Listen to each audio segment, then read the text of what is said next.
नमस्कार दोस्तों। आज हमारे साथ बहुत ही खास मेहमान हैं विवेक अग्रवाल जी। मुंबई में सीनियर क्राइम रिपोर्टर और राइटर 40 से ज्यादा किताबें लिख चुके हैं। और मुझे जब भी चाहे मुंबई का क्राइम हो, अंडरवर्ल्ड का या फिर देश के विदेश के कहीं के भी मामले हों, चाहे उसकी हिस्ट्री हो, क्रिमिनल कैसे क्राइम करते हैं, उनके क्या तरीके होते हैं, उनकी पर्सनल लाइफ कैसी, जब भी मुझे कुछ पूछना होता है तो मैं विवेक जी को ही फोन करता हूँ कि विवेक जी आप मुझे बताइए भाई। आप मेरे हिसाब से जो है आपके पास परफेक्ट जानकारियां हैं और 40 किताबें लिखी हैं, वो मुंबई की दुनिया की भी हैं और भारत के अलग-अलग कोनों में जिस तरह से क्राइम होता है बहुत तरह का उस पर। तो विवेक जी सबसे पहले आपका स्वागत करता हूं, नमस्कार। तो आज जो है मामला ये हुसैन उस्तरा और सपना दीदी का है। ओ रोमियो नाम की फिल्म विशाल भारद्वाज उसको बना रहे हैं, शाहिद कपूर है, तृप्ति डिमरी है। तो पिछले कुछ दिनों से ये चर्चाएं चल रही हैं कि अंडरवर्ल्ड के ये जो दो लोग थे, इनकी कहानी है। फिर हुसैन उस्तरा की बेटी सनोबर का भी एक स्टेटमेंट आ गया, उन्होंने कहा कि भाई हमसे बगैर पूछे फिल्म बनाई है और जिस तरह से ट्रेलर में दिख रहा है, जो गाने आए थे, आप उन दोनों के बीच में रोमांटिक एंगल बता रहे हैं। उसका कहना है कि हमारे पिता उसको बहन की तरह मानते थे, ये सारी चीजें। और विशाल भारद्वाज के अपने वर्जन है, वो सब लोग देख चुके हैं, उस पर हम नहीं जाते हैं अभी फिलहाल। लेकिन ये जो दो नाम मुंबई अंडरवर्ल्ड के चर्चा में आए, तो मैं सोचा हमारे दर्शकों को आप बताइए, मतलब आपसे बढ़िया कोई व्यक्ति नहीं हो सकता है इन दोनों के बारे में कि ये हैं कौन, मतलब ऐसे क्या खास बात थी इन लोगों की कि इनके ऊपर सिनेमा बन रहा है। तो आप बताइए कि पहले तो हुसैन उस्तरा कौन था, सपना दीदी के बारे में फिर इसके बारे में बात करते हैं। देखिए, हुसैन वस्त्रा जो है, वो उस्तरा नहीं बल्कि वस्त्रा बोला जाता था उसे, उसका निकनेम वस्त्रा था। तो मराठी मराठी मुंबई में, जी जी जी। हाँ, हाँ, हाँ मराठी हाँ। के होने की वजह से ही और जी। उसका जो असल में पूरा नाम था वो मोहम्मद हुसैन था। तो अच्छा। मोहम्मद हुसैन जो है वो जब छोटा था तो जी। जेब कटी वगैरह का काम किया करता था। ओके। और यहाँ से मतलब उसका जो है क्रिमिनल कैरियर जो है वो शुरू हुआ है। और ठीक। ये होता था कि हुसैन छोटी-मोटी मतलब ये जो जेब कटी और बाकी सब चीज़ें हरकतें करता रहता था और जी। उसका जो गैंग का बॉस था, तो उनसे वो सारी रकम छीन लिया करता था। इनको हार्डली 10-20% जो पैसा है वो मिला करता था। इससे अच्छा। हुसैन जो है वो परेशान हुआ करता हम्म। था कि साला मेहनत हम करते हैं, काम हम करते हैं और पैसा और मलाई सारी बॉस खा जाता है। एक बार उसने बिल्कुल कुछ हाँ। बड़ा हाथ मारा और जब बड़ा हाथ ओके। मार दिया तो उसने सोचा कि साला इसमें से कुछ पैसा मैं रख लेता हूँ। उसने हम्म। वो पैसा गड़प कर लिया।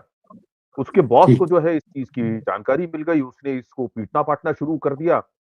हुसैन जो ठीक। है अपनी जेब में एक उस्तरा रखता था। उसने वो अच्छा। निकाला और सीधे हम्म। उसके ऊपर जो चलाया वो गर्दन से लेकर के और नीचे तक छाती तक जो है उसका एक जो कट लगा, उस कट ने ओके। उस हाँ, बॉस की जो है वो सिट्टी-पिट्टी गुम करवा दी, उसकी हालत खस्ता हो गई। उसको जब लेकर के अस्पताल पहुँचे तो अस्पताल के डॉक्टरों को भी उसकी सिलाई-बुनाई करने में काफ़ी परेशानियों का सामना करना पड़ा। उन्होंने मतलब यहाँ तक जी। कहा कि भाई ये तो एक सर्जन्स कट लगा हुआ है, इतनी कमाल का अच्छा कौन-सा सर, हाँ, सर्जन तो कट, ओके। हाँ। तो उस दिन से जो है इस छोटे से लड़के को हम्म। जिसका नाम मोहम्मद हुसैन शेख था, उसको हुसैन वस्त्रा जो है वो उसका नाम पड़ गया। और तब से वो धीरे-धीरे, धीरे-धीरे होते-होते हम्म। बड़े अपराध करने लगा और होते-होते उसने अपनी खुद की गैंग बना ली। और जिस इलाके में दाऊद इब्राहिम का और पठानों का वर्चस्व रहा है डोंगरी और ओके। उसके आस-पास के, उसी इलाके में वो एक इमारत में रहा करता था।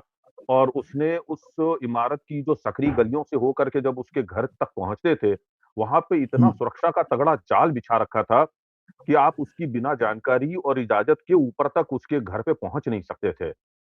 मुझे बहुत अच्छी तरह से याद है कि हुसैन वस्त्रा जी। के घर पर जब मेरी पहली पहुँच हुई थी हम्म। मेरे एक मुखबिर के ज़रिए जो है मुझे पता चला था कि ये इस तरह का बंदा है और दाऊद इब्राहिम गिरोह से ये जो है सीधी टक्कर ओके। ले रहा है और दाऊद इब्राहिम की हम्म। नाक के नीचे बैठ कर के उसकी नाक के बाल नोच रहा है। तो मुझे बड़ा ठीक। अचरज हुआ कि हाँ, ऐसा मतलब हम्म। सीधा दिलेर ऐसा शेरदिल कौन हो सकता है, जो कि शेर की माँद हम्म। में बैठा है और जब शेर आए तब बिल्कुल। उसके नाक में एक बार डंडा कर दे रहा है। ठीक तो है। लिहाज़ा उस खबरी के ज़रिए जो है मैं हुसैन बसरा तक पहुँचा और हुसैन वस्त्रा से जब मैंने उसकी कहानी और बाकी सब चीज़ें जाननी चाही, तो वो बड़ा ज़ोर से पहले तो हुँ, हँसा। अच्छा, उसने कहा कि भाई आप यहाँ तक आए वो तो ठीक है, मेरी कहानी जान कर के क्या करोगे? लोग तो मुझसे कुछ और अच्छा, जानना चाहते हैं। मैंने कहा कि मैं उस आदमी को तो ठीक। पहले जानूँ जो हुँ, हुँ, इस कदर मतलब आतंक मचाए हुए है। तो वो तब तक बिल्कुल, जो जब मैं मेरी उससे मुलाकात हुई थी तब तक वो जो है वो क्रिमिनल एक्टिविटीज़ से बाहर निकल कर के और दीगर काम करने लगा था और पुलिस को जो है दाऊद गिरोह की इन्फॉर्मेशन दे करके दाऊद गिरोह को काफ़ी नुकसान पहुँचवा रहा था। ये ठीक, एक तरह से यूँ कह लीजिए कि वो दाऊद गिरोह का के खिलाफ जो है मुखबिरी करने लगा था बड़े पैमाने पे और ठीक। इससे दाऊद इब्राहिम और गिरोह के तमाम लोग बहुत परेशान थे। छोटा शकील हमेशा उसको मारने की कोशिशों में लगा रहता था, लेकिन मैंने बताया जैसे कि उसका घर और उसके आस-पास का इलाका उसने इस कदर सिक्योर कर रखा था कि अंदर हुँ, घुस करके तो उसे मार पाना असंभव था। क्योंकि मुझे अच्छी तरह याद है कि जब उसकी गली के मुहाने पर पहुँचा था, तो वहाँ हुँ, जाते से ही लोहे का एक जाली वाला दरवाज़ा था। उसके बाहर लोग खड़े थे, अंदर लोग खड़े थे, असलहा लिए हुए थे। हालाँकि असला खुलेआम नहीं थे, लेकिन अंदर शरीर पे जी, लगे हुए हैं, उनके कपड़ों से साफ तौर पर बिल्कुल, दिखाई दे रहे थे। तो जब उन्हें मेरे साथी इन्फॉर्मर ने बताया कि मैं अपने साथ लेकर के आया हूँ और भाई से मिलना है, तो और ये भी वक़्त जो है वो 2 बजे के बाद का हुआ था, क्योंकि वो उठता ही मतलब 1-2 बजे के आस-पास था। और तब तो उसकी सुबह होती थी और उठ कर के गुस्ल लेना और उसके बाद में जी, पहले कुछ अच्छा भारी नाश्ता करना मतलब बकरे के मीट ठीक। का कुछ ऐसा या वो पाव अच्छा, के साथ में कुछ वो खा पी करके और फिर जो है अपने हुँ, बाहर आकर के बैठा करता था और जिससे मिलना है या जो काम करना है वो किया करता था। तो पहले ही उसमें मैं भले ही उसके साथी के ज़रिए वहाँ पहुँचा हूँ, लेकिन फिर भी उन्होंने पूरे कपड़ों की जामा तलाशी ली, पूरे अच्छे तरीके से मेरी तलाशी ली।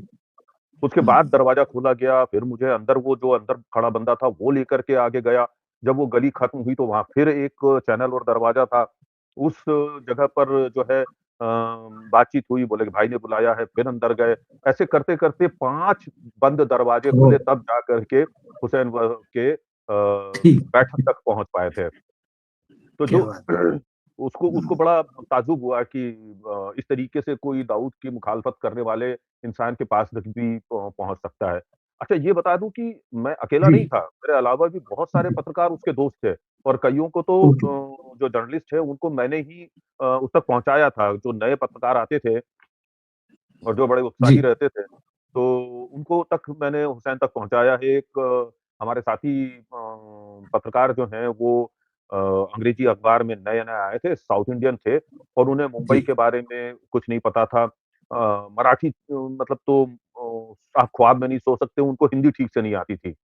जी, तो मतलब उनको तो जेंडर तक की समस्या थी, इतना मतलब हिंदी में हाथ तंग था उनका। हाँ, तो हाँ, क्राइम ब्रांच में एक दिन मुझे मिले तो बोलते हैं कि I wanted to make myself a crime reporter like you Vivek, can you help me out? मैंने कहा हुँ, भाई मेरे जैसा मत बनो, आप अपने जैसा बनो जो हो। बोले no I don't have any contact connection this that ये वो। हुँ, मैंने कहा कि ठीक है कुछ लोगों से मैं आपको मिलवाता हूँ चलिए। नॉर्मली क्राइम की दुनिया में पत्रकार जो हैं वो अपने सोर्सेज़ कभी किसी को नहीं देते हैं। ठीक लेकिन बात है। आप अगर कुछ लोगों के सब पर ट्रस्ट करते हैं या काम करते हैं साथ में और उनके बारे में जानते समझते हैं, तो आप ऐसा करते हैं। मैंने किया। जी, तो मैंने इनको भेजा हुसैन के पास और उनको फ़ोन करके बता दिया। उनका घर का नंबर मेरे पास में था बेडरूम का। हुँ, सॉरी उनकी जो बैठक में लगा था। तो वो जी, बता दिया कि ऐसे-ऐसे हमारे ये मित्र आने वाले हैं, नाम-वाम बताया मैंने। तो ये हुँ, वहाँ हुँ, गए और जैसे मेरी जामा तलाशी हुई थी, वो सब होते हुए पहुँचे और मिले। उन्होंने उसको 3-4 5 कुछ चीज़ें बता दी और वो बड़ा खुश लौट करके आया और शाम को उसने मुझे ऑफ़िस में फ़ोन करके बताया कि I met him and I got this information. Would you like to share? मैंने कहा no this is all your information, you go and publish with your name this बिल्कुल, will give you a boost. तो इस हुँ, तरीके से वो उन्होंने वो छापी। अच्छा वो उनका फ़ोन आया जी, उससे थोड़ी देर बाद में हुसैन का फ़ोन आ गया। अरे बोले ओके, भाई कैसा आदमी तुमने भेजा है, तुम क्या यार उसको तो मराठी भी नहीं आता, हिंदी भी नहीं आता, वो कैसे इधर काम करेगा? मैंने कहा कोई बात नहीं है, धीरे-धीरे सीख जाएँगे यार, सब लोग थोड़ी माँ के पेट से सीख के आते हैं। तो बोले भाई आपने ना उसको एकदम मस्त स्टोरी दिया है, 4-5 दिया है। अच्छा, मैंने कहा बहुत बढ़िया यार क्या बात है? हुँ, तो बोले भाई उसका जो है ना एडिटर वो स्टोरी देख के खुश हो जाएगा, उसका सैलरी बढ़ा देगा। मैंने कहा सैलरी बढ़ाने का क्या अच्छा। मतलब हुआ? अरे वो हाँ। एकदम चप्पल-विप्पल डाल के आया था यार, कम से कम अगली बार आएगा तो जूता-वूता पहन के आएगा। तो इस किस्म का सब वो इंसान था। और ठीक। उससे एक बार जुड़ गया। बहुत ही मतलब अलग किस्म का सा इंसान था, बेलौस, बेखौफ और बहुत ही हम्म। रसिया किस्म का सा लेकिन इंसान था।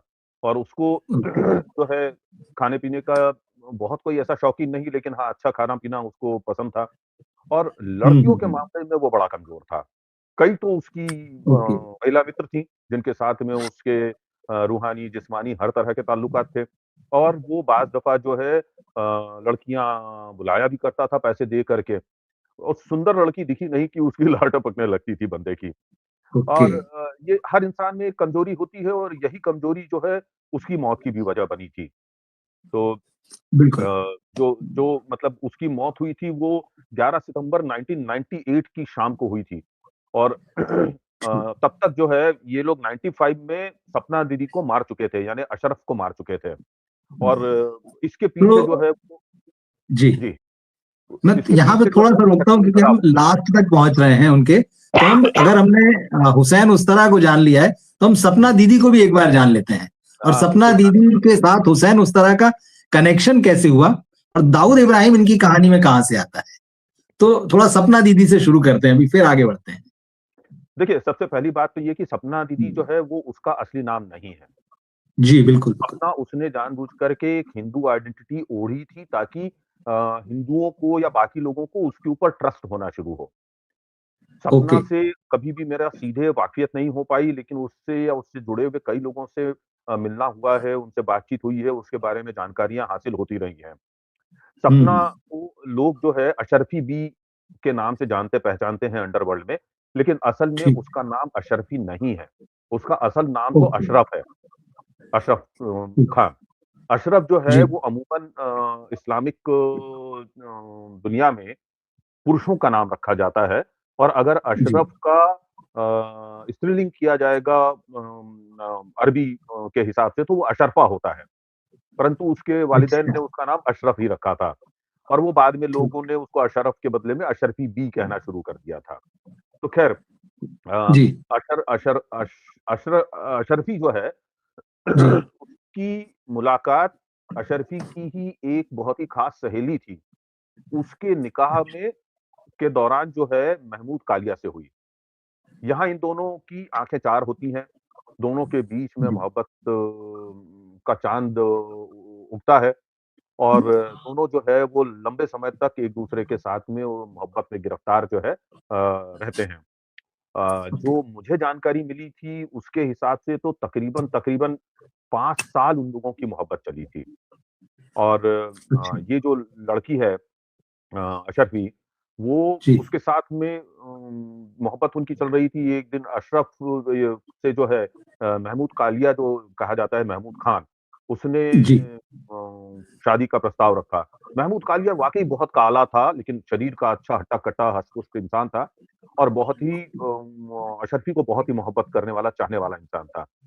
तो अशरफी उसे इनकार तो कर ही नहीं सकती थी, लिहाज़ा दोनों ने निकाह किया और प्रस्ताव जो है उसको स्वीकार किया और अशरफी असल में एक बहुत ही तंग नज़रिए वाले, बहुत ही धार्मिक कट्टर परिवार से आई थी। जहाँ बचपन से उसको जो है दीनी तालीम मिली थी और हुँ। लड़कों से दूर रखना और बहुत ही बुर्कानशी रहना और वो सारी चीज़ें उसके साथ में थीं। और महमूद कालिया के घर में जब वो आई और उसको आज़ादी मिली तो ये आज़ादी उसे बहुत रास आई और बहुत खुश रही वो। और ओके। ये सारी चीज़ें चल रही थी कि अशरफी और के बारे में इससे ज़्यादा जानकारी जो है वो हासिल नहीं हो पाई थी, उसकी मतलब निजी ज़िंदगी की और बाकी बातें। तो ये कुछ अपने काम-काज के सिलसिले में बाहर हुँ। आता-जाता रहता था और अशरफी को ये पता नहीं चलता था कि ये काम क्या करता है। वो जब भी कभी पूछती कि अरे भाई तुम काम क्या करते हो? इतना सारा पैसा तुम लाते हो, मेरे हाथों में रख देते हो, तुम करते क्या हो? तो वो हमेशा हुँ। बात को जो है इधर-उधर कर दिया करता था। उसके साथ में उसके जो दोस्त वगैरह आया करते थे, वो उससे बड़ी हँसी-ठिठोली करते थे और उसको बार-बार जो है कालिया, कालिया बोलते थे जो कि अशरफी को बहुत ही नागवार गुज़रता था। और वो बहुत नाराज़ रहती थी कि ये तुम्हारे दोस्त तुमको कालिया क्यों कहते हैं? तो भले ही तुम्हारा रंग काला है, इससे क्या है? तुमको तुम्हारे नाम से बुलाना चाहिए। तो जी। महमूद कालिया जो है वो उस चीज़ को भी नज़रअंदाज कर देता था, हँस कर के हवा में उड़ा देता था। अरे छोड़ो यार, दोस्त हैं, इस तरह की चीज़ें तो चलती हैं। हम किसी को गधा बोलते हैं, किसी को पाजी बोलते हैं, किसी को कुछ बोलते हैं, चलता है ये। तो ऐसे में ही एक बार जो है महमूद ने कहा कि मैं दुबई जा रहा हूँ और मुझे अपने बॉस से कुछ बात करनी है और मैं उसके साथ में कुछ अपना हिसाब-किताब पूरा करके लौट आऊँगा और फिर हम कुछ दूसरा काम-काज करेंगे। तो अशरफी ने कहा ठीक है, ये चला गया और कुछ समय बाद में 8-10 दिन बाद में जब उसकी दाऊद से मुलाकात हो गई और महमूद ने दाऊद से कह दिया कि अब मैं आपके साथ में काम नहीं करना चाहता हूँ। और दाऊद को उस पे शक होने लगा कि ये अगर मेरी गिरफ्त से बाहर गया या इसने कुछ बाहर जाकर के और काम करना शुरू किया, किसी दूसरे गैंग से मिल गया या पुलिस को इसने मुखबिरी शुरू की, तो ये मेरे लिए घातक हो जाएगा। उसने मुंबई में जो है अपना जाल बिछा दिया, जैसा कि दाऊद इब्राहिम का हमेशा से होता था। और महमूद कालिया जो है उसको उसने कहा कि ठीक है, जाओ आराम से, कोई बात नहीं है, नहीं करना चाहते तो। ये दाऊद की एक ख़ास अदा थी कि वो सामने वाले को पता नहीं चलने देता था कि उसके मन में क्या है, उसके चेहरे पर क्या है और उसकी बातों में क्या है। महमूद कालिया जी। एयरपोर्ट पे आया सपना जो है उसे लेने के लिए सांता क्रूज़ एयरपोर्ट पे पहुँची। उस समय में सांता क्रूज़ एयरपोर्ट ही इंटरनेशनल एयरपोर्ट हुआ करता था और ये बाहर दरवाजे के इंतज़ार कर रही है, उसने देखा कि काफ़ी पुलिस की गाड़ियाँ-वाड़ियाँ भी खड़ी हैं, कुछ पुलिस वाले भी वहाँ मौजूद हैं। नॉर्मली ये सब तो प वहाँ पे होता ही था, वीआईपी सिक्योरिटी ये वो सब चीज़ें चलती रहती थी। उस ज़माने में इतना ज़्यादा पुलिस सिक्योरिटी और ये सब सिलसिला नहीं था क्योंकि 92 के दंगे, 93 के ब्लास्ट वगैरह नहीं हुए थे। लिहाज़ा वो वहाँ पे इंतज़ार कर रही है, उसने भीड़ में से दरवाज़े से बाहर आते हुए महमूद को देखा, इसने इधर से हाथ हिलाया, उधर से वो उसकी नज़रें इससे मिली, इतने में अचानक से वहाँ पे भीड़-भड़क्के में वो उसकी आँखों से ओझल हो गया। वो कहाँ गया उसको समझ में नहीं आ रहा है और तभी वहाँ पे 1-2 राउंड शॉट फायर हुए। वहाँ भगदड़ मची, उस भगदड़ में वो खुद बचने की कोशिश कर रही है और इतने में उसको दिखाई दिया कि कुछ पुलिस वाले जो है इसको घेर करके, दबोच करके और एक दिशा में ले जा रहे हैं। ये अभी कुछ समझ पाती कि उसको थोड़ी देर में इधर-उधर भाग करके और खोजने लगी कि अचानक उसे एयरपोर्ट का जो पार्किंग लॉट है, वहाँ से गन फायर की बुलेट्स की आवाज़ आई। ये भागते हुए वहाँ पहुँची तो उसने एक टैक्सी के पास में कुछ ब्लड गिरा हुआ देखा और उसे कुछ समझ नहीं आया, एक एम्बुलेंस वहाँ से निकलते हुए देखी। ये भाग करके और सांता क्रूज़ पुलिस स्टेशन पहुँची, वहाँ उसको कुछ नहीं पता चला। वहाँ से फिर वो अंधेरी गई, वहाँ कुछ नहीं पता चला, वो अपने पुलिस स्टेशन नागपाड़ा में पहुँची, वहाँ उसे कुछ जानकारी नहीं मिली। लेकिन उसे कहा कि अगर कोई व्यक्ति को गोली लगी हो, तो उसे जेजे अस्पताल ही लाया जाता है। तो जी। वो जेजे अस्पताल लाए होंगे, तो वो जेजे अस्पताल गई, तो वहाँ पता चला कि एक व्यक्ति जो है, वो मरा हुआ यहाँ पर पहुँचा है और आप चाहो तो उसको देख सकते हो। तो जब ये अंदर गई और इसने लाश देखी, तो वो महबूब की थी और ओ, ये वहीं पथरा गई, जड़ हो गई। उसके बाद में जो है महमूद के बारे में उसको ला करके और बाहर जो है शव उसने बाद में लिया और वो जो भी कार्रवाई होती है पोस्टमार्टम के बाद की वो सारी हुई। उसको वो तब तक वहाँ पे खड़ी रही जब तक कि नारियलवाड़ी कब्रिस्तान जो है उसमें महमूद खान का शव का कफ़न-दफ़न हुआ। और ओके। वहाँ पर ये तब तक खड़ी रही जब तक कि सारे लोग वहाँ से चले ना गए, क्योंकि महिलाओं को कब्रिस्तान में अंदर जाने की इजाज़त नहीं है। हुँ, तो ये बाहर खड़ी रही और एक बूढ़ा उसको लगातार देखता घूरता रहा कि ये कौन लड़की है और यहाँ क्यों इस तरह से खड़ी है। और वो लेकिन समझ पा रहा था कि वो कौन है। वो जो बंदा था वो उस्मान था और वो हुसैन का पुराना दोस्त था।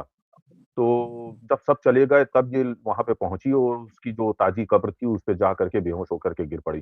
थोड़ी देर में उसे होश आया तो उस्मान उसके पास खड़ा हुआ था और उस्मान ने फिर उसको बताया कि तुम्हारे खाविंद का जो हत्या है वो दाऊद इब्राहिम ने की है और इंस्पेक्टर हुँ, अमोलिक उसने जो है अच्छा। ये एनकाउंटर किया है। तब सभी लोग ये कहते थे कि इंस्पेक्टर अमोलिक को जो है दाऊद इब्राहिम ने ही सुपारी दे करके और ये जो एनकाउंटर है वो प्लांट किया था। एनकाउंटर। और इस चीज़ के ऊपर जो है चूँकि इसने खुद शफ़ी ने उसको महमूद को बाहर आते हुए देखा था और सबसे बड़ी चीज़ ये थी कि कोई भी व्यक्ति भरा हुआ हथियार लेकर के कैसे फ्लाइट में आएगा? सही तो है। इस बात को उस और वहाँ पे पुलिस ने ये लिखा था कि जब पुलिस ने उसको गिरफ्तार करना चाहा तो उसने अपनी तरफ से गोली चलाई थी। तो इसने ये सवाल रखते हुए और एक पिटीशन भी फाइल की थी पुलिस के खिलाफ हाई कोर्ट में कि इन लोगों के खिलाफ जो है वो मुकदमा दायर किया जाए हत्या का। हालाँकि ये बात है कि अमोलिक जो है इंस्पेक्टर अमोलिक वो बहुत ही शूर इंस्पेक्टर था और अभी भी कुछ अर्सा पहले 4-5 साल पहले जो है एक बिल्डर की हत्या मतलब रिटायर होने के बाद बिल्डर की हत्या के एक मामले में इंस्पेक्टर अमोलिक जो है अब जेल की सलाखों के पीछे है। अच्छा, तो ओके। हाँ, वो उसी वक़्त से उस तरह की हुँ, क्रिमिनल ब्रेन वाला बंदा था। तो अब अशरफी जो है, वो दाऊद और इससे बदला लेने के लिए कसमसाने लगी। तो उसने ये पता ठीक। करना शुरू किया कि इसका सबसे बड़ा दुश्मन कौन हो सकता है? हाँ, उस्मान ने ये भी बताया कि देखो तुम पुलिस के पास जाओगी तो वो शिकायत दर्ज करेंगे नहीं, सब मिले हुए हैं और दाऊद से पैसा खाते हैं। कोर्ट से कुछ होने वाला नहीं है, तुम एक काम करो तुम हुसैन वसरा के पास जाओ, वो जो है दाऊद इब्राहिम का दुश्मन है और वो जो है तुम्हारी मदद कर सकता है। तो दाऊद तो उस वक़्त दुबई में रहता था और पुलिस बिल्कुल। के अगेंस्ट उसके लिए कुछ कर पाने की स्थिति नहीं थी। तो अब वो करे तो क्या करे? तो ये मतलब उसी कशमकश में थी लेकिन ये गई इसके पास हुसैन वसरा के पास और हुसैन वसरा से जो है इसने जानना चाहा कि उसको कैसे मार सकते हैं और क्या कर सकते हैं। हुसैन वसरा तो इस औरत को देखते से ही पहले तो फ़िदा हो गया। हालाँकि वो बुर्के में आई अच्छा। थी लेकिन जब बात कर रही थी तो हुँ, उसने हुँ। बुर्का उठाया तो इतनी खूबसूरत गोरी-चिट्टी ऐसे लाल होंठ और बेहतरीन चेहरा देख कर के तो वैसे ही उसकी लार टपकने लगी थी। बिल्कुल। लेकिन उसने तय हाँ। किया कि वो तुरंत जो है उसके ऊपर अपना जो है जाल नहीं फेंकेगा और वो हुँ, मामला धीरे-धीरे करके कुछ आगे बढ़ाएगा। तो जब उसे पता चला कि ये दाऊद को मारना चाहती है, बदला लेना चाहती है, तो उसने कहा कि देखो ये काम ऐसा नहीं होगा, इसके लिए तुम्हें ट्रेनिंग लेनी पड़ेगी। और यहाँ से जो है फिर वो सपना दीदी की ट्रेनिंग का सिलसिला जो है वो हुसैन वस्त्रा के साथ शुरू हुआ। हुसैन वस्त्रा के घर में ही उसने नीचे अंडरग्राउंड जो है एक कमरा बना रखा था जिसमें उसकी फायरिंग रेंज थी। वहाँ उसने ओके। सपना दीदी को जो है वो पूरी ट्रेनिंग दी, पिस्टल के बेसिक्स समझाए, उसकी जितने पार्ट्स हैं उनके नाम बताए, फिर हथियार को खोलना, वापस बंद बंद करना, हथियार में गोली फँस जाए तो क्या करना, वो सारी चीज़ें उसे सिखाई। फिर उसके बाद में उसने उसको मार्शल आर्ट सिखाया, फिर उसको कार चलाना सिखाया मोटर बाइक चलाना सिखाया और इस तरीके से उसको धीरे-धीरे, धीरे-धीरे वो ट्रेंड करता हुँ, रहा। इस दरमियान जो है उसने एक बार एडवांसेस की इसके साथ में, उसका जिस्म हासिल करने के लिए, तो वो बड़ा नाराज़ हो गई उसके साथ में और उसने आना बंद कर दिया। लेकिन फिर वो चूँकि बदले के लिए बेचैन हुई जा रही थी एक नागिन की तरह से, तो वो बिल्कुल। वापस आई उसकी ज़िंदगी में लेकिन तब तक इसको समझ पड़ चुका था कि इस लड़की के साथ में मुझे इस तरह की बदकारी नहीं करनी चाहिए, तो उसने दोबारा कभी एडवांसेस किए भी नहीं थे। ऐसा हुआ था ओके। उसके साथ में। हुँ, हुँ, हुँ। सॉरी। तो ये कुल मिलाकर के उनके बीच की ये कहानी है। इस बीच में तो हाँ। इससे क्या बोलते हैं पता चला अशरफी को कि अरुण गवली जो है उसका गैंग पापा गवली का जी, गैंग जी। जो है वो दाऊद के हाँ, खिलाफ खड़ा है। तो ये पापा गवली के पास गई और उससे कहा, उससे दोस्ती की, लेकिन उन्होंने इसके ऊपर ट्रस्ट नहीं किया। ये बात और है कि अरुण गवली ठीक। ने खुद एक मुस्लिम लड़की से शादी की है, हाँ। आयशा मुजावर से, जिसका नाम आज आशा जी। गवली कहा जाता है, बोला जाता है, हुँ, पुकारा हुँ। जाता है। लेकिन उसने इस लड़की के ऊपर ट्रस्ट नहीं किया, हालाँकि उसने ये ज़रूर कहा कि मुझे बड़ा दुःख है कि तुम्हारे पति के साथ ऐसा हुआ है, ये सब वो सब है, लेकिन मैं इस मामले में कोई मदद नहीं कर सकता। अरुण गवली भी गैंग चलाता था, उसको भी ये मालूम है कि दूसरे के फटे में टाँग अड़ाने का क्या हासिल हो सकता सही। है या क्या नुकसान हो सकता है। इसलिए उसने बचाव किया खुद का और उसने ज़्यादा झंझटों में पड़ना स्वीकार नहीं किया। लिहाज़ा वो फिर इसके पास आई। तब तक ये हाई कोर्ट में एक केस कर चुकी थी। उस केस में तारीखें पड़ने लगी। हुसैन इसके बारे में हर खबर जो है अपने मुखबिरों के ज़रिए पता करता रहता था। फिर इन लोगों ने मिल कर के दाऊद गैंग का जो सोना और हथियार नेपाल के ज़रिए हिंदुस्तान आया करते थे, हुँ, उनकी लूट-पाट करना भी शुरू किया और उनको बेच कर के ओके। और दाऊद इब्राहिम के खिलाफ ही उसका इस्तेमाल करने की भी उन लोगों ने योजना बनाई और कई बार इन्होंने ठीक। हथियार लूटे, कई बार इन्होंने उसके सोना हुँ, लूटा है। हुँ। और काफ़ी मोटा पैसा दोनों ने मिल कर के बनाया। लेकिन इसका जी, असली मकसद तो दाऊद से बदला लेना था। ये उसके ठीक। लिए ही हमेशा छटपटाती रहती थी। इस चक्कर में उसने एक पुलिस इंस्पेक्टर से भी बाद में शादी की। ताकि वो ओके। पुलिस फोर्स का सहारा लेकर के भी और बदला ले सके। इन बिटवीन ये हुआ कि अमोलिक की तरफ से खड़े वकीलों और दाऊद के सहारे से और धनबल से हाई कोर्ट का जो मुकदमा है वो शर्फी हार गई। अब वो और ज्यादा बेचैन हो गई। उसको समझ में आने लगा था कि मेरी कोई भी जो कोशिशें हैं वो कामयाब नहीं होगी। लिहाजा ऐसा हुआ कि उसने फिर जा करके और दाऊद को सीधे शारजाह में मारने की योजना बनाई। उसको पता था कि ओके। शारजाह में जो मैच होता है, उस मैच में वो ज़रूर आता है और एक स्पेशल बॉक्स में वो बैठता है। लेकिन समस्या ये थी कि 40-50 हज़ार लोगों की भीड़ के बीच में वो पहुँचेगी कैसे हथियार लेके? क्योंकि वहाँ सुरक्षा बहुत तगड़ी होती है और उस तक पहुँचेगी कैसे? क्योंकि उसकी अपनी सुरक्षा दाऊद की बहुत तगड़ी होती है। तो बिल्कुल। वो पहले अपने कुछ साथ के लड़कों को लेकर के शारजाह गई। स्टेडियम की पूरी उसने रेकी की। हर दरवाज़ा अंदर आने, बाहर जाने का उसने पूरा वो प्लान किया। इतना ही नहीं उसने बल्कि वहाँ के पूरे ड्रेनेज सिस्टम को चेक किया कि कहाँ से मैं अंदर आ सकती हूँ। और उसको मालूम था कि ये जो बॉक्सेस हैं ये कहाँ पर हैं, तो वहाँ उसके सामने निकलने की कहाँ व्यवस्था है। तो मेरे साथ में आए हुए लड़के जो है वो लाठी बल्लम ये वो सब जो भी लिए हुए होंगे बैट बॉल वगैरह, उनके थ्रू जो है वो इसके टीम को सँभालेंगे दाऊद की और मैं सीधे दाऊद को शूट करूँगी। ये योजना बना कर के वो शारजाह के एक क्रिकेट मैच के लिए गई भी लेकिन वहाँ से असफल लौटी। अच्छा। हाँ, और इसकी ये जो बेवकूफ़ाना हरकतें थीं, गैर ज़िम्मेदाराना तरीके से बिना हुसैन वस्त्रा को बताए भी ये जो एक्टिविटीज़ कर रही थी, उसके बारे में जब हुसैन को पता चलता था, तो वो इसको समझाने की कोशिश करता था, लेकिन चोट खाई नागिन जो है वो समझने को तैयार नहीं थी। लगातार उसके पीछे पड़ी रही दाऊद के, लेकिन मार नहीं पाई और उसने बहुत कोशिश की परंतु उसको सफलता नहीं मिली। आखिरकार ये हुआ कि उसने पाकमुड़िया स्ट्रीट के पास में ही दाऊद के घर के करीब ही एक घर किराए पे ले लिया था और ये वहाँ रहने अच्छा। चली गई थी ताकि उसको दाऊद इब्राहिम गैंग के बारे में और इन डेप्थ इन्फॉर्मेशन या वहाँ की हलचल वगैरह सब पता चलती रहे।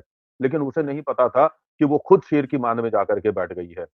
एक दिन ऐसा आया था 1995 में जब वो बेतहाशा बीमार थी, बहुत तेज़ उसको बुखार चढ़ा हुआ था, वो घर में अकेली अपने बिस्तर पर पड़ी हुई थी। उसी समय वहाँ पर जो है एक मारुति वैन में भर के 6 लोग आए, जिनके हाथों में तलवारें और चॉपर्स थे। उन्होंने अंदर घुस करके इस बीमार पड़ी हुई औरत को बुरी तरह से कीमा बनाने जैसी हद तक काटा। उसकी लाश वहीं छोड़ कर के गए ताकि दुनिया को पता चल सके कि दाऊद भाई की मुखालफत करना या उसकी हत्या करने का विचार लाना भी तुम्हारी सेहत के लिए कितना खतरनाक हो सकता है। अब यहाँ से जो है दाऊद इब्राहिम और छोटा शकील हुसैन वस्त्रा के पीछे पड़े। जहाँ से आपने अच्छा। मुझे रोका था कि पहले आप अपना जी। कहानी बताएँ। हाँ। अच्छा, जी। बीच में इसने अपना नाम भी बदला ताकि जो है सपना हाँ। नाम के कारण जो है उसको हिंदू समाज में भी ये मिले और मुस्लिम नाम होने बिल्कुल। से अचानक लोगों को ऐसा नहीं लगे वो उससे दूरियाँ ना बना लें। तो ये भी ठीक। उसने किया था। तो लिहाज़ा ये सारी चीज़ें चलती रहीं और जब हुँ, इसको मार दिया, तो उसके बाद में जो है इन लोगों ने आकर के और हुँ, फ़ील्डिंग लगानी शुरू की। दिन-रात जो है पूरे इलाके में छोटा शकील के जो हुँ, है इन्फॉर्मर फैल गए और पूरे उस इलाके में हुसैन वस्त्रा के आस-पास और निगरानी रखने लगे। हुसैन वस्त्रा को इस बारे में उसके साथियों ने इन्फॉर्मर्स ने बताया भी कि भाई तुम्हारी बाहर फ़ील्डिंग लगी हुई है, अभी तुमको बाहर नहीं जाना चाहिए। परंतु ठीक। कच्चे का कमज़ोर आदमी कब तक मतलब जो है घर में पड़ा रहता। एक दिन अपनी ठीक माशूका बात। से मिलने के लिए वो शाम को जो है घर से बाहर निकल गया। और वो वैसे तो बहुत अपने साथ में गनर्स रखता था, शूटर्स रखता था, सब कुछ उनकी सेफ्टी सिक्योरिटी में रहता था। लेकिन उसने जो है पास्ट में जो इस तरह की हत्याएँ हुई थी, जैसे दाऊद के भाई साबिर की भी हत्या जो है वो लड़की के कारण ही हुई। उसके जी, जी। जो सबसे आर्क राइवल थे आलमगीर मीरज़ादा उनमें से एक की हत्या लड़की के कारण ही हुई। तो लड़कियों से मिलने जाना जो है वो गैंगस्टर्स के लिए, राजे-महाराजाओं के लिए कितने खतरनाक होते हैं, ये चीज़ वो हाँ, भूल गया, बिसरा गया। और ये ओके। लड़की से मिलने के लिए चला गया और मैंने जो तारीख आपको बताई थी 11 सितंबर जी, 1900 1998 तो उस शाम की बात है और ये जो है हमारे यहाँ पर बापू पट्टे मार्ग है, बापूराव पट्टे मार्ग, जी।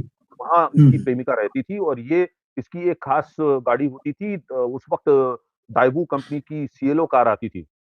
तो ये जी। अपनी सीएलओ कार में बैठ करके वहां पहुंचा और जैसे ही ये अपने घर से निकला, अपनी गली के बाहर पहुंचा है और इसकी सूचना जो है कराची में बैठे हुए छोटा शकील तक पहुंच गई। छोटा शकील ने अपने हमलावर दस्ते को जो है उसकी माशूका के घर के बाहर जो है तैनात कर दिया। अब अपनी माशूका से मिलन के बाद में जब ये बाहर आता है, तो इसने सावधानी नहीं बरती। लापरवाही से ये सीधे अपने उसके पास पहुँचा कार के पास। हम्म, तब तक जो है वहाँ पर 8 लोग आए जिनके हाथों में AK-47 थी और उन्होंने सीधे उसके ऊपर बर्स्ट फायर खोला। वो जानते थे कि जर्मन माउजर जो है वो इस बंदे के पास है। पर अगर उसने एक माउजर निकाल ली जो कि वो 3 हम्म, सेकंड में कर सकता था, उसके बाद में AK-47, 56 भी हमारी किसी काम नहीं आनी है, ये हम लोगों को मार देगा। तो आठों लोगों ने मिल करके करीब-करीब उसके ऊपर 100 से 150 गोलियाँ दागी जिसमें से 20 गोलियाँ जो है उसके जिस्म में पैबस्त हो गई और वो वहीं पर जो है मौके पर ही मारा गया था। तो कुल मिलाकर के जो है ये कहानी है और इसमें ऐसा भी था कि इन्होंने सारे दस्ते एक साथ नहीं भेजे थे शकील ने। 2-2 करके 4 लोग 2 बाइक पे भेजे थे और 4 बंदे जो हैं वो एक मारुति वैन में भेजे थे। और वो आस-पास छुप करके खड़े हुए थे, उसको दिख ना जाए और फिर उन्होंने बाहर आकर के अटैक किया था। तो इस तरीके से ये जो एक कहानी है हुसैन वस्त्रा की मौत के साथ में मुकम्मल होती है और हुसैन वस्त्रा के जाने से जो है मुंबई पुलिस की क्राइम ब्रांच को भी बड़ा भारी नुकसान हुआ। मेरे जैसे जो कुछ अपराध जगत जी। की खबरनवीसी करने वाले सहाफ़ी थे, उन लोगों को भी बहुत भारी नुकसान हुआ।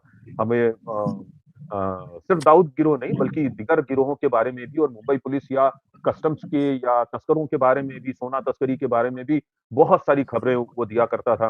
कई दफ़ा ऐसा होता था कि खबर हम तक आती थी और हमें उस खबर की पुष्टि करानी होती थी, तब भी हुसैन वस्त्रा हमारे बड़े काम आया करता था। ये कहानी है कुल मिलाकर के। बहुत इंटरेस्टिंग है जो आप बता रहे हैं। और अंडरवर्ल्ड तो वैसे भी लोगों के लिए मतलब अंडरवर्ल्ड की जो स्टोरीज हैं वो बड़ा एक आकर्षण का केंद्र रही और अभी भी है, क्योंकि इतने छोटे छोटे नाम, मतलब अंडरवर्ल्ड के नाम पे तो दाऊद इब्राहिम को अब आज जानते हैं 90s के बाद से, और उससे पहले करीम लाला, वरदराजन और जो भी पहले के लोग थे, तो वो कुछ नाम। लेकिन ये इतने छोटे छोटे कैरेक्टर्स भी इसमें हैं, ये लोगों को पता नहीं है, और शायद यही चीज जो है वो सिनेमा वालों को आकर्षित करती है इनकी कहानियां ढूंढ ढूंढ के बनाने के लिए। अब ये जरूर होता है कि उसको वो बहुत ग्लैमराइज कर देते हैं। तो हम देखेंगे कि ओ रोमियो में विशाल भारद्वाज ने किस तरह से शाहिद कपूर को ग्लैमराइज किया, और अभी वो जो आपने बताया ना कि वो बड़ा रसिया आदमी था, तो मुझे समझ में आया कि इसका नाम ओ रोमियो क्यों रखा गया है। वो रसिया बिल्कुल। जो है मुझे लगता है यहाँ रोमियो जो है बना दिया है। और ये कहानी काफी इंटरेस्टिंग है जो आपने बताई। मुझे बस एक छोटा सा सवाल मेरे इस कहानी से इतर मुझे आया, वो मैं आपसे पूछना चाहूंगा। छोटा सा आपका समय जितना लिया था उससे ज्यादा हो चुका है। अगर आपने अगर कहा मैं कि ये जो सपना दीदी नाम है, उस महिला ने, अशरफ या अशरफी ने हिंदू आइडेंटिटी बनाने के लिए लिया कि भाई अगर वो किसी गैर मुस्लिम डॉन के पास गई है, वो भरोसा नहीं कर रहा है।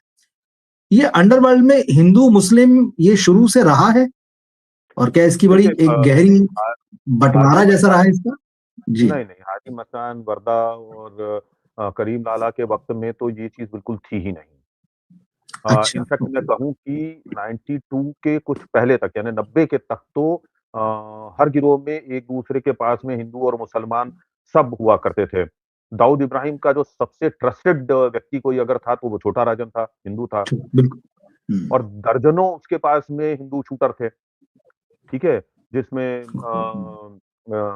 शेट्टी गैंग जो है पूरी की पूरी, चाहे प्रसाद पुजारी हो, चाहे रवि पुजारी हो, चाहे सुरेश पुजारी हो, कितने ही लोग हैं। फिर उसके अलावा और दुनिया भर के लोग थे। इसी तरीके से गवली गिरोह में मुस्लिम थे, अमर नाइक की गैंग में भी मुस्लिम थे।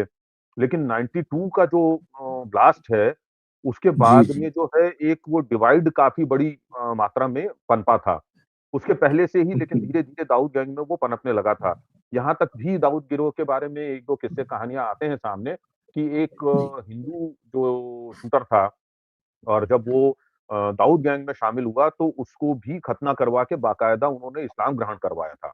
तब उस पे भरोसा ओह! किया था। ये भी एक कहानी आती है। ये कहानी जो है ये मैंने भी किसी अपनी किताब में लिखी भी है कि जब वो उसको पुलिस ने एनकाउंटर कर दिया था, जहाँ तक मुझे याद है कि मैंने खेल खल्लास मेरी जो किताब है उसमें इस कहानी का ज़िक्र जी। किया है। तो जब उसको मार दिया और उसकी उसका पंचनामा पो पोस्टमार्टम हुआ तो पोस्टमार्टम की रिपोर्ट देख कर के और पुलिस ऑफिसर भौचक्के के रह गए थे कि भाई इसको तो खतना है, तो हमने कहीं गलत आदमी तो नहीं मार दिया। लेकिन फिर बाद ठीक में है। पता चला कि हाँ। नहीं, उसने उसको जो है मारा गया है, तो वो आदमी सही है लेकिन उसने धर्म परिवर्तन किया है।